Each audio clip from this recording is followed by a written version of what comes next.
Hello everyone, how's it going? I hope that you're doing great and having a fun time in the market despite the uncertainties. If things are ever challenging, just remember that the good trades, just like the bad, will always flow away. As you have seen on the title and the thumbnail of today's video, we're going to cover something that is very important for the investors like you and I.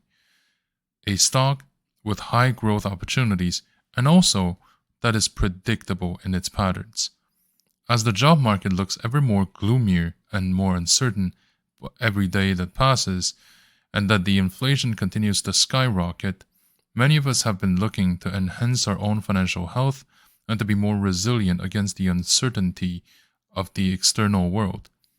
So in order to secure our own financial future, we need to find promising opportunities that may offer us amazing growth potentials.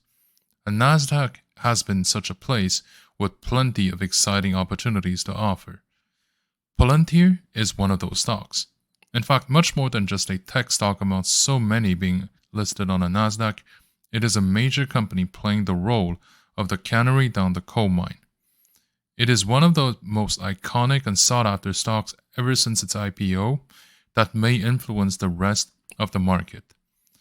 This level of focus from the market participants is often unheard of from other tech companies except maybe Tesla, Microsoft, or Apple, or Nvidia.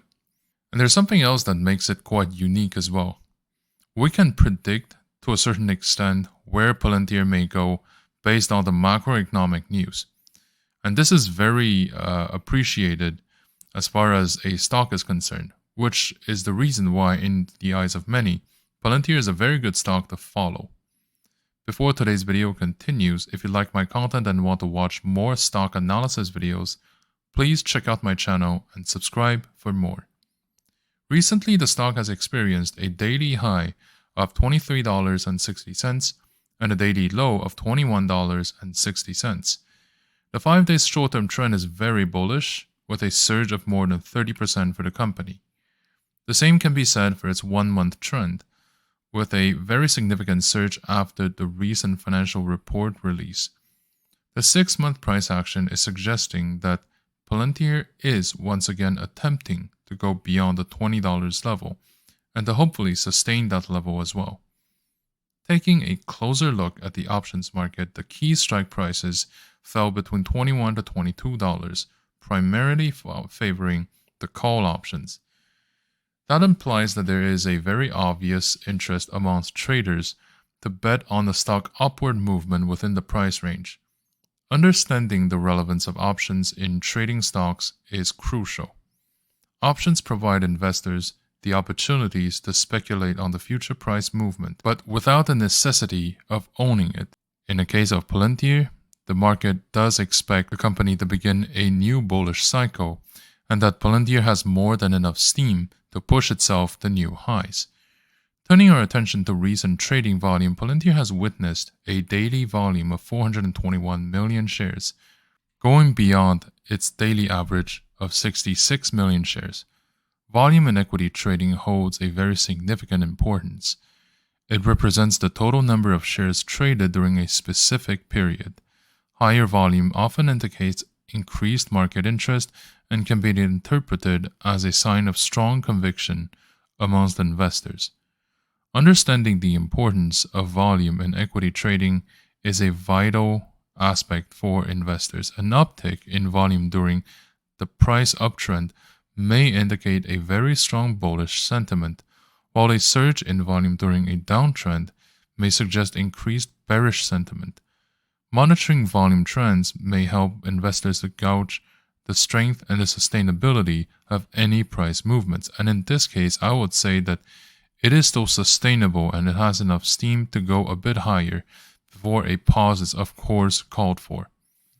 What the current trading volume means is that Palantir is expected to enjoy a very high degree of attention, and that its trading volume, although expected to drop, may remain at a very high baseline in the upcoming days.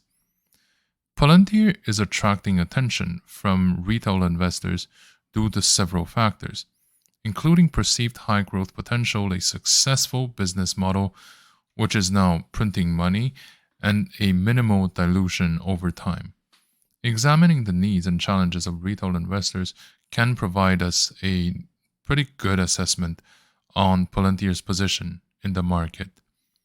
Retail investors often seek stocks with additional growth potentials, a criterion that Palantir appears to meet.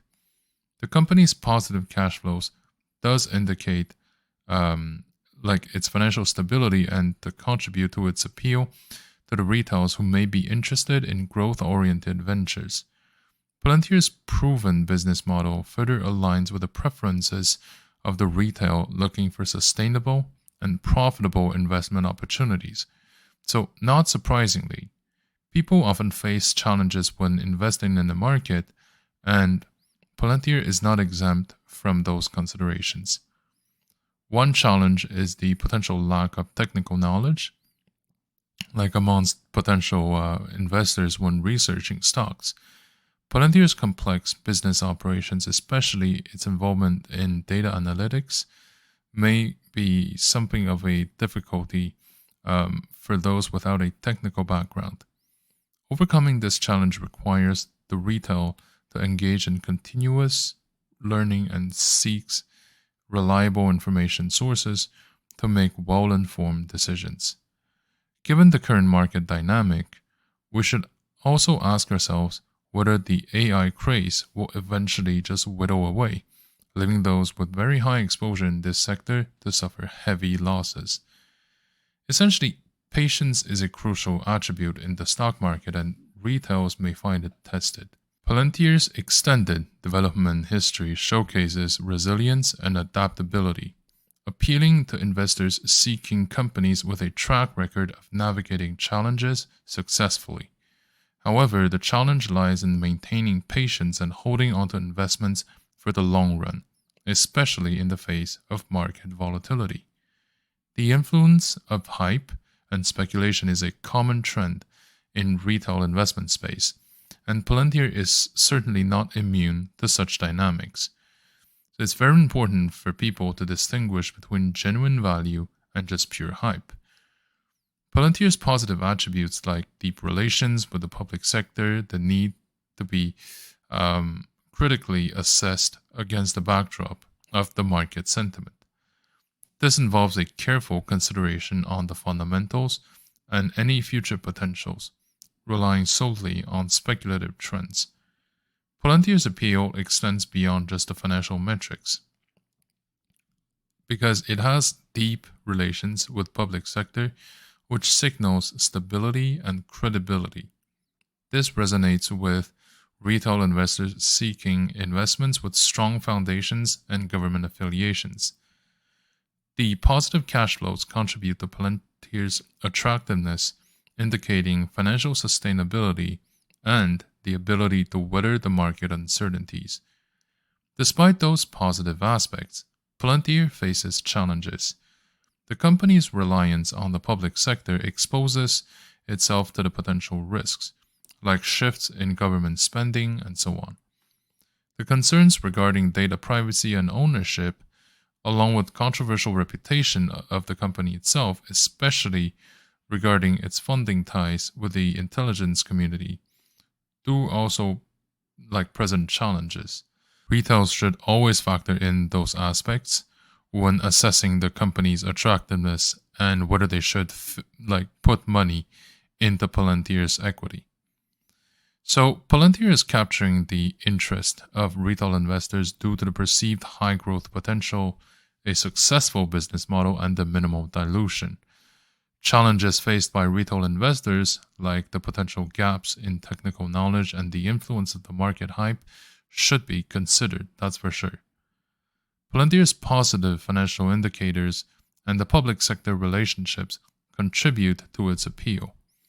However, investors should always carefully evaluate the company's dependence in the public sector and to address the concerns related to data privacy and the controversial reputation.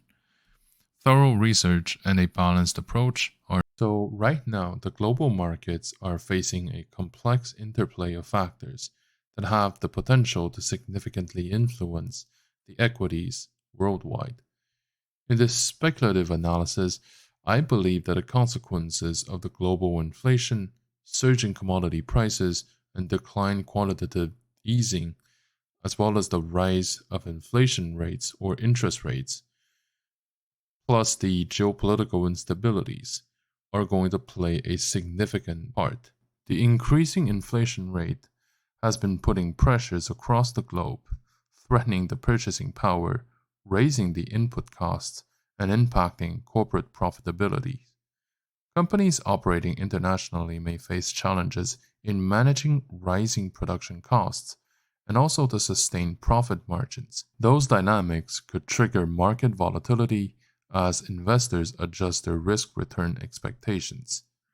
The upward trajectory of commodity prices, including energy, metals, agricultural products, have been having far reaching implications for various sectors of the global equities market. The companies heavily dependent on these commodities may experience squeezed profit margins, potentially affecting stock valuations and investor sentiment.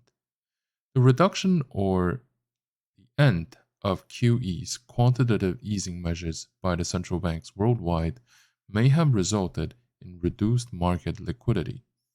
So, this in turn could lead to higher borrowing costs for companies seeking capital, which may also discourage investment activities or will.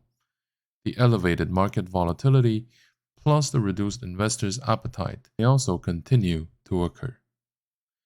Now, the central banks around the world are tackling this delicate situation of balancing the inflation rates with the economic stability and, if possible, growth. Central banks opted for aggressive interest rate hikes to combat inflations.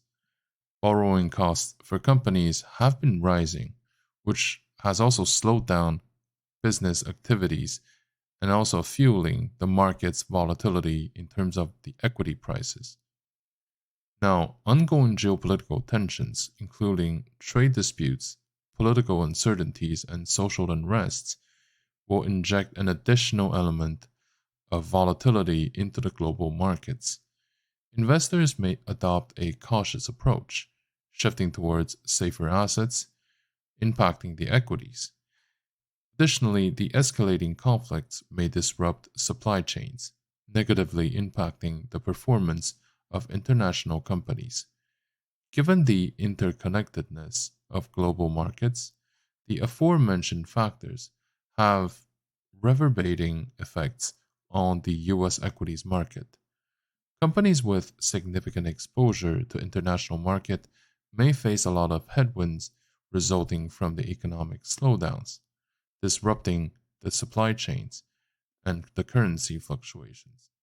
But nevertheless, the US market is known for its resilience, and the diverse sectors may attract investors seeking safe havens. So, really, the current landscape is characterized by global inflation, surging commodity prices, reduced quantitative easing, rising central bank inflation rates, geopolitical instabilities, and also ongoing lack of certainty regarding growth. While the US market may exhibit relative strength due to the safe haven status, it's going to remain interconnected with the global economic landscape. For long-term investors, these conditions may offer opportunities to identify undervalued companies with strong fundamentals and international diversification.